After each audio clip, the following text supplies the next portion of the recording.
శ్రీ సత్యసాయి జిల్లా తలుపుల మండలంలో ఇన్నోవా వాహనంలో అక్రమంగా తరలిస్తున్న ఎర్రచందనాన్ని అటవీ శాఖ అధికారులు పట్టుకున్నారు. కడప జిల్లా నుంచి బెంగళూరుకు ఎర్రచందనం దొంగలను తరలిస్తూ ఉండగా పెద్దన్నవారిపల్లి సమీపంలోని కోనేకమ వద్ద అధికారులు వాహనాన్ని అడ్డుకున్నారు.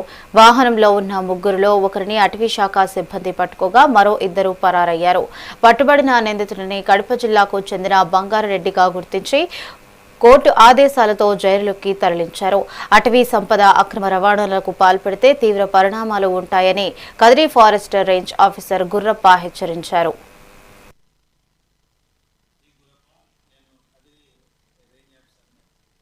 మాకి మండల ప్రాంతంలో కడప జిల్లా నుంచి బెంగళూరుకు ఎర్రచందనం తరలిస్తున్న ఇన్నోవా వాహనాన్ని కోలేకనం పెద్దనవారిపల్లె వీటి ప్రాంతమైన కోలేకనం దగ్గర అనుమానంతో ఆపడానికి ప్రయత్నించగా వాహనాన్ని కొంచెం దూరంలోనే ఆపి ముగ్గురు వ్యక్తులు పారిపోతుండగా వాళ్ళను చుట్టుముట్టి పట్టుకోవడం జరిగింది.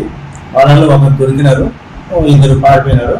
ఆ ఒకరు వచ్చేసి లింగాల దిగిన బంగారెడ్డి, ఇంకొక ఇద్దరు వ్యక్తులు వచ్చేసి ఒకతను కృష్ణయ్య, ఇంకొకతను వెంకటేశ్వర్లని, 5 ప్రాంతానికి చెందిన వాళ్ళు. డి గురప్ప, నేను కదిరి రేంజ్